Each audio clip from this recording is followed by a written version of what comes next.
Gotas de Misericordia presenta Elina Kowalska o Santa María Faustina Kowalska, apóstol de la Divina Misericordia. Santa Faustina nació en la aldea de Glogowiec en Świnisz-Barki, Polonia, el 25 de agosto de 1905. Fue bautizada 2 días después con el nombre de Elina Kowalska en la iglesia de San Casimiro. Sus padres tuvieron 8 hijos, donde ella era la tercera, a quienes criaron con mucha disciplina, siendo gran ejemplo de vida espiritual. A muy temprana edad, Elina fue llamada a hablar con el cielo. Una indicación de este hecho fue un sueño que ella tuvo a la edad de 5 años. Su madre recuerda que en esa época Elina dijo a su familia: "Yo estuve caminando de la mano de la Madre de Dios en un jardín precioso". Muchas veces, aún antes de los 7 años, la niña se despertaba durante la noche y se sentaba en la cama. Su mamá veía que estaba rezando y le decía que regresara a dormir o terminaría perdiendo la cabeza.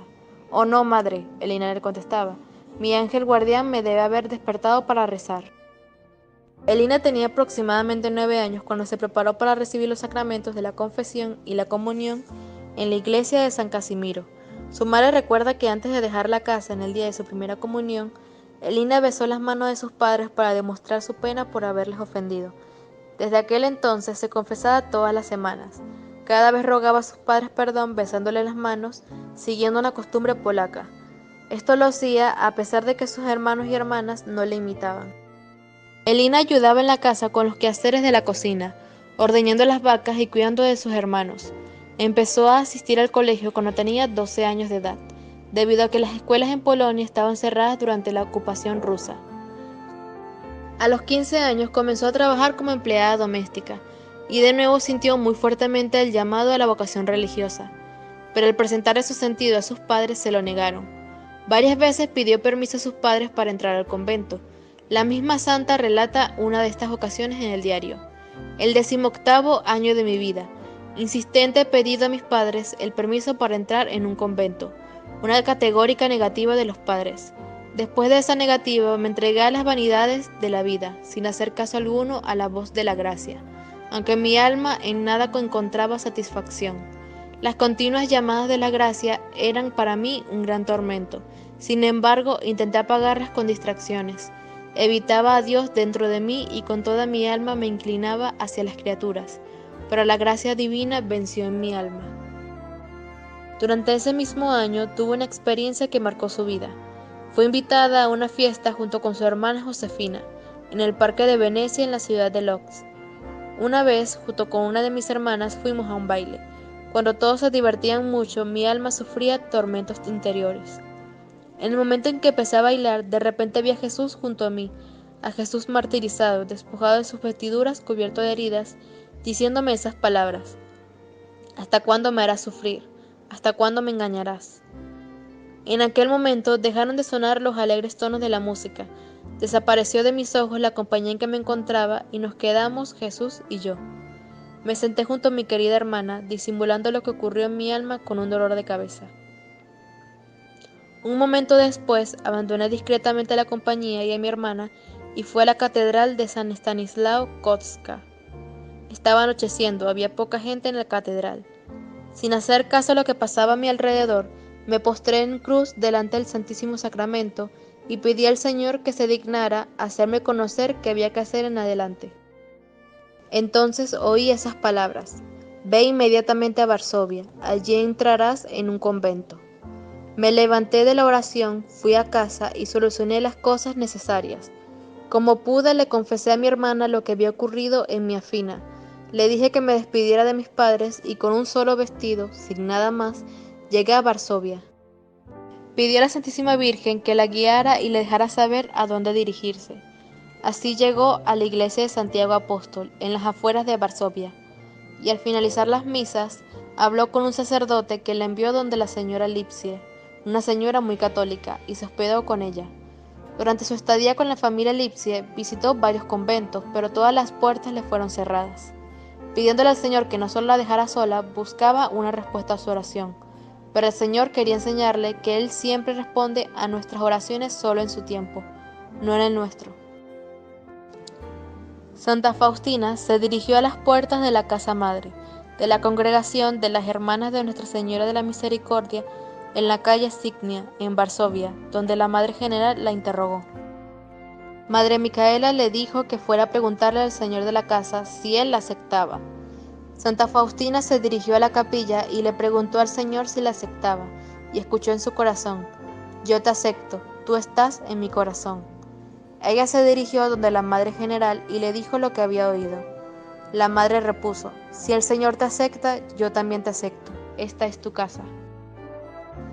La pobreza de Santa Faustina fue su peor obstáculo, pues necesitaba recoger el dinero para el ajuar. La superiora le sugirió que siguiera trabajando hasta completarlo. Trabajó un año como doméstica para reunir todo el dinero.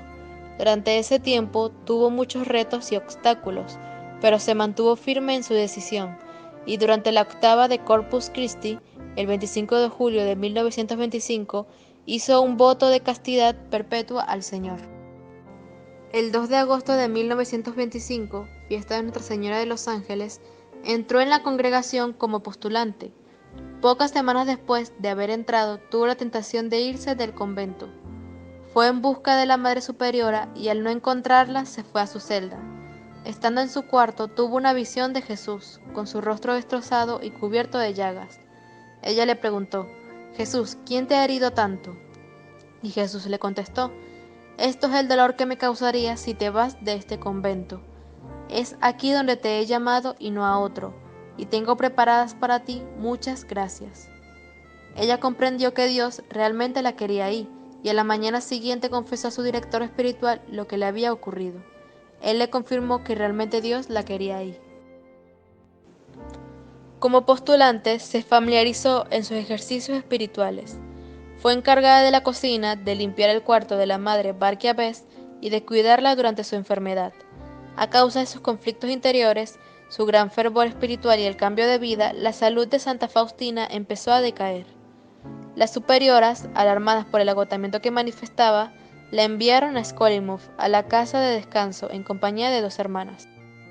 En los comienzos de 1926 fue enviada al noviciado en Yusefov, en lugar de San José, en Cracovia-Lagevniki, para terminar su postulantado, y el 30 de abril tomó el hábito religioso como novicia, y recibió su nombre de Sor María Faustina. Durante la ceremonia le fue revelada la magnitud de sus sufrimientos futuros y a lo que se estaba comprometiendo. Esto duró poco, luego el Señor la llenó de una gran consolación. En este convento de Cracovia-Lagevniki, Santa María Faustina hizo su noviciado, pronunció sus primeros votos y los perpetuos, sirvió como cocinera, jardinera y portera, y pasó los últimos años de su vida terrenal. En el transcurso de su noviciado, un hecho que se conoce mucho es la historia de la escurría de las papas. Debido a la gran debilidad que sufría, esta tarea se le dificultaba cada día más. Entonces empezó a evadirla, pero al poco tiempo se empezó a notar. La Madre Superiora no comprendía que a pesar de su deseo, Sor Faustina no podía hacerlo con su poca fuerza. Un día, cuando hizo su examen de conciencia, se quejó al Señor de su debilidad. Entonces escuchó estas palabras: «Desde hoy tendrás más facilidad, pues yo te fortaleceré». A la noche, confiada por lo que el Señor le había prometido, se apresuró a tomar la olla. La levantó con facilidad y la escurrió perfectamente. Cuando levantó la tapa para salir el vapor, en vez de papas, ella vio ramos de rosas, la más hermosa que jamás hubiese visto. Tratando de comprender esta visión, escuchó estas palabras: «Yo cambié tu trabajo tan duro en un ramillete de las más bellas flores, y su perfume sube a mi trono». Después de esto, ella buscaba cómo hacer este trabajo diariamente, aun cuando no le tocaba, porque comprendió que le agradaba al Señor. Para quien la observara desde fuera, nada hubiera delatado su extraordinaria y rica vida mística. Cumplía sus deberes con fervor, observaba fielmente todas las reglas del convento, era recogida y piadosa, pero a la vez natural y alegre, llena de amor benévolo y desinteresado al prójimo. Sus hermanas recuerdan que Santa Faustina fue una grata compañía durante el noviciado, y su conducta al orar provocaba en las otras novicias una gran reverencia de la majestad de Dios. Toda su vida se concentraba en caminar con constancia hacia la cada vez más plena unión con Dios y en una abnegada colaboración con Jesús en la obra de la salvación de las almas. «Jesús mío», confesó en el diario, «tú sabes que desde los años más tempranos deseaba ser una gran santa. es decir, deseaba amarte con un gran amor tan grande como ningún alma te amó hasta ahora. Durante su vida logró un alto grado de unión de su alma con Dios, pero también tuvo que esforzarse y luchar en duros combates en el camino hacia la perfección cristiana. El Señor la colmó de muchas gracias extraordinarias, los dones de contemplación y de profundo conocimiento del misterio de la divina misericordia, visiones, revelaciones, estigmas ocultos, los dones de profecía, de leer las almas humanas y desposorios místicos. Colmada de tantas gracias, escribió: ni las gracias, ni las revelaciones, ni los éxtasis, ni ningún otro don concebido el alma la hacen perfecta, sino la comunión interior del alma con Dios.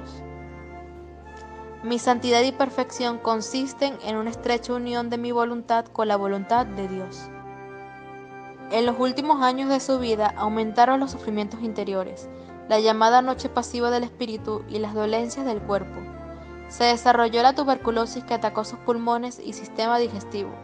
A causa de ello, 2 veces fue internada en el hospital de Pratnik, en Cracovia, por varios meses.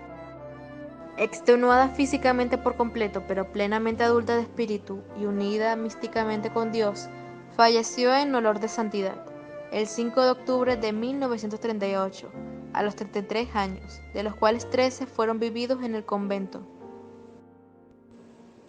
Su funeral tuvo lugar 2 días más tarde, en la fiesta de Nuestra Señora del Rosario, que aquel año fue primer viernes de mes.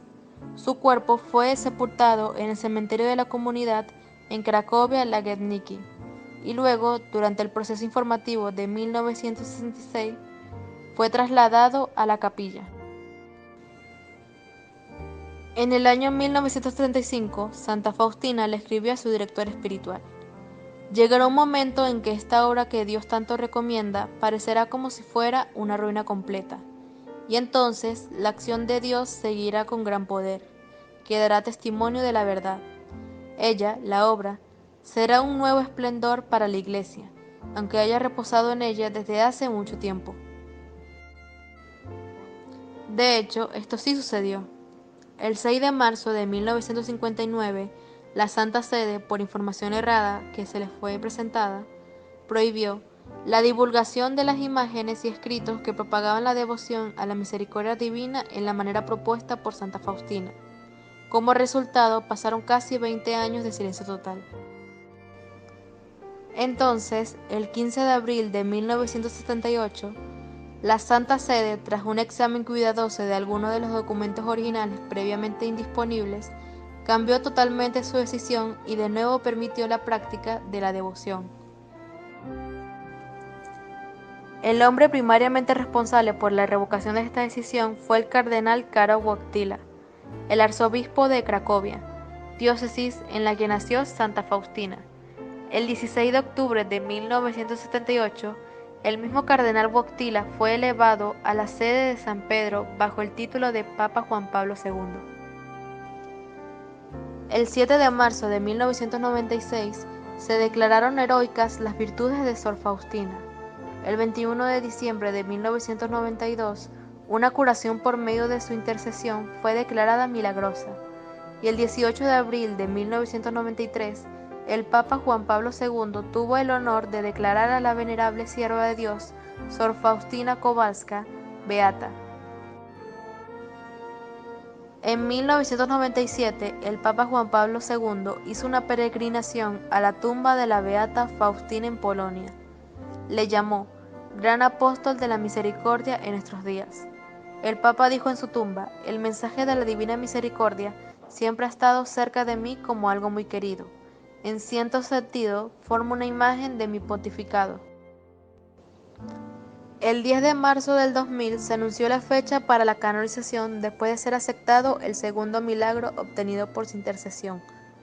El milagro fue la curación del padre Pitel, de una condición congénita del corazón. Después de las oraciones hechas por miembros de la congregación de su parroquia, el día del aniversario de la muerte de Santa Faustina, en octubre 5 de 1995. La Secretaría de la Misericordia de Dios fue elevada a los altares por el Santo Padre el 30 de abril del año 2000, el Domingo de la Divina Misericordia.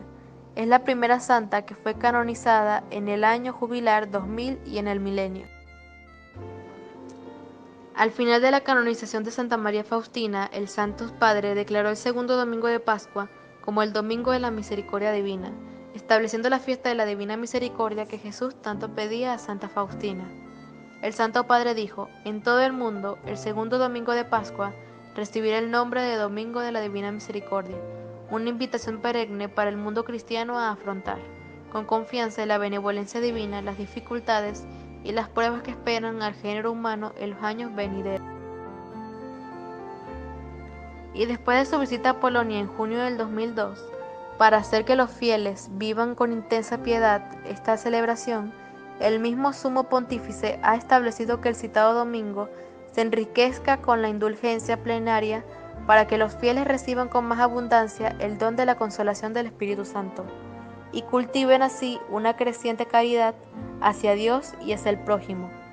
Y una vez obtenido de Dios el perdón de sus pecados, ellos a su vez perdonen generosamente a sus hermanos. Ayúdame a llegar a más personas. ¿Cómo? Dándome me gusta en la manito arriba. Ah, y no olvides suscribirte y darle a la campanita de notificaciones para que seas uno de los primeros en recibir nuestros hermosos videos.